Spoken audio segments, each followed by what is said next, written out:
बिस्मिल्लाहिर्रहमानिर्रहीम। अस्सलाम वालेकुम नाजरीन, मैं हूं टिक्का खान सानी और आप मेरा यूट्यूब चैनल देख रहे हैं। नाजरीन, आज 9 अक्टूबर है और साल है 2020।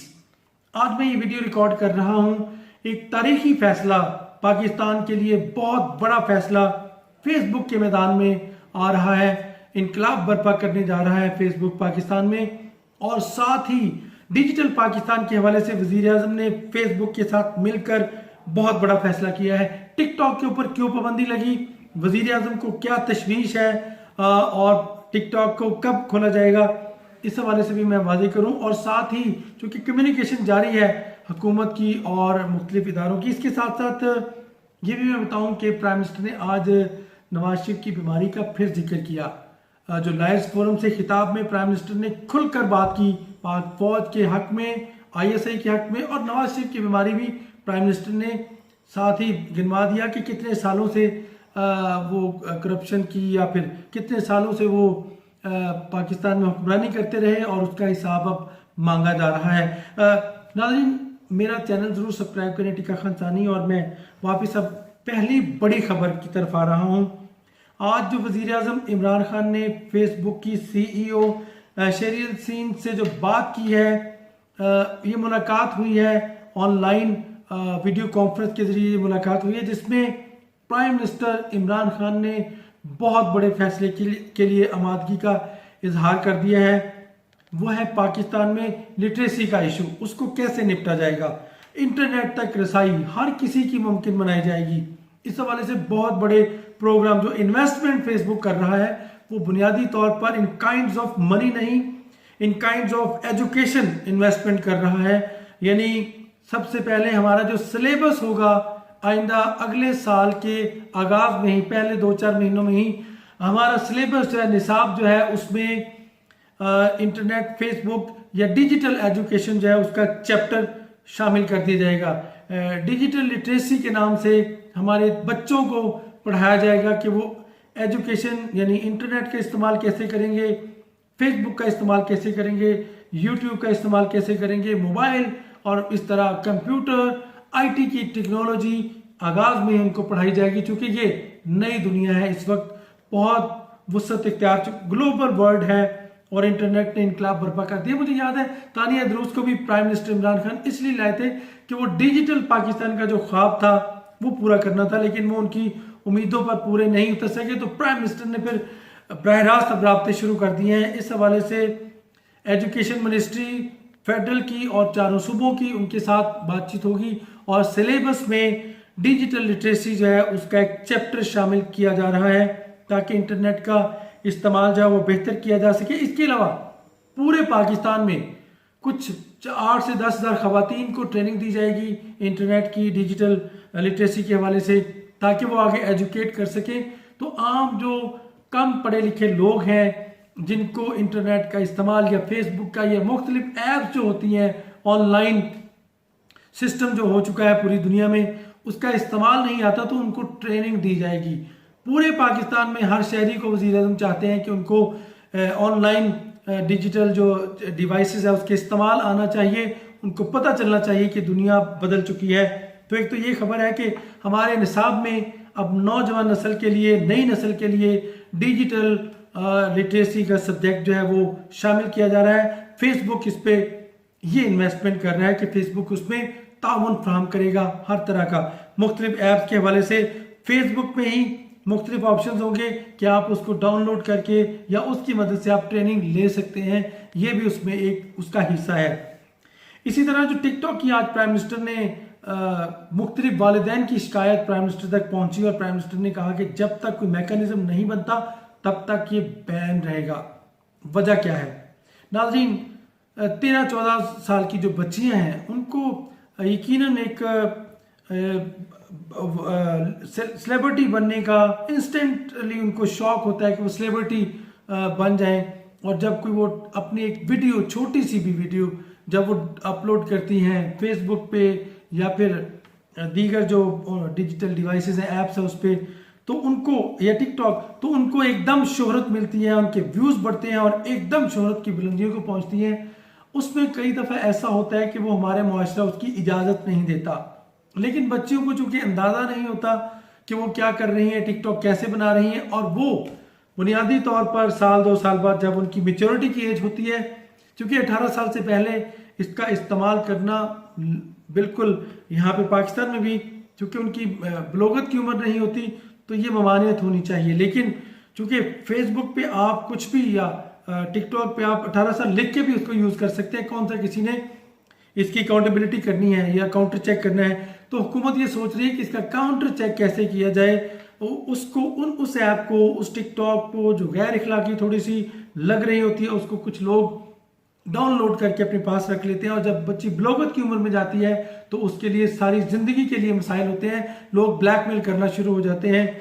और इस तरह की यानी ऐसे मामला को रोकने के लिए प्राइम मिनिस्टर ने ये बड़ा फैसला किया है। लेकिन उसकी इंतजामिया से रब्ता है मुसलसल, जल्द ही इसको मुकम्मल ऑन कर दिया जाएगा, बाकायदा तौर पे बहाल कर दिया जाएगा। लेकिन साथ ही ये जो डिजिटल एजुकेशन है, इसके साथ साथ ये भी है कि फेक न्यूज़ को कैसे काउंटर किया जाए, ये भी उसका एक चैप्टर का हिस्सा है। ये मैं चूंकि मिस कर रहा था, ये भी मैं आपको बता दूं। लेकिन अब ये मैकेनिज्म बनाया जा रहा है कि 18 साल से जायद लोगों को, बच्चियां हो बच्चे हों, उनको टिकटॉक की इजाज़त होगी। वो भी ऐसा मटेरियल इस्तेमाल नहीं कर सकेंगे कि जो गैर इखलाकी जुमरे में आता हो, जो फुहश हो, या फिर जो हमारा मुआशरा जिसको इजाज़त नहीं देता, या फिर नफरत अंगेज हो। इस तरह के मवाद को किसी सूरत नहीं आने दिया जाएगा। इस हवाले से रेगुलेशन जो है वो तैयार हो रहे हैं। चूँकि जो वाहियात किस्म की इखलाक बाख्ता चीज़ें हैं वो हमारा मुआशरा तो इजाज़त नहीं देता। इसके साथ साथ मैं आपको एक और चीज़ बताऊँ। आज प्राइम मिनिस्टर इमरान खान ने जो स्पीच की है, आर्मी को प्राइम मिनिस्टर ने खराज तहसीन पेश किया है और कहा है कि हमें फ़ख्र होना चाहिए, ये वो आर्मी है जिसके घर घर में शहीद हैं। और वज़ीर आज़म ने यकीनन दिल जीते हैं उन शहदा की फैमिलीज़ के, उन फौजियों के जो बॉर्डर्स के ऊपर पाकिस्तान का दिफा कर रहे हैं। यकीनन उन अफवाद का भी जो ग्लेशियर के उस बर्फ़ के इलाकों में, बर्फानी इलाकों में दिन रात पाकिस्तान की हिफाजत कर रहे हैं। आए रोज़ हम सुनते हैं कि एक कैप्टन शहीद हो गया, आए रोज़ सुनते हैं एक सिपाही शहीद हो गया, एक लांस नायक शहीद हो गया, आए रोज़ सुनते हैं, दिल रोता है। और ऐसा इदारा पाक फौज, जिसमें जो शहीदों का इदारा है, राइट, पाक फौज में नौजवान, ऐसे नौजवान जो माँ के इकलौते बच्चे भी हमने शहीद होते देखे, तो यकीनन जब अपोजिशन उस ऐसे इदारे के सामने आ खड़ी होगी तो फिर फर्ज बनता है वज़ीर आज़म का भी और हर शहरी का भी कि उसके रास्ते में कम अज़ कम दीवार खड़ी करे।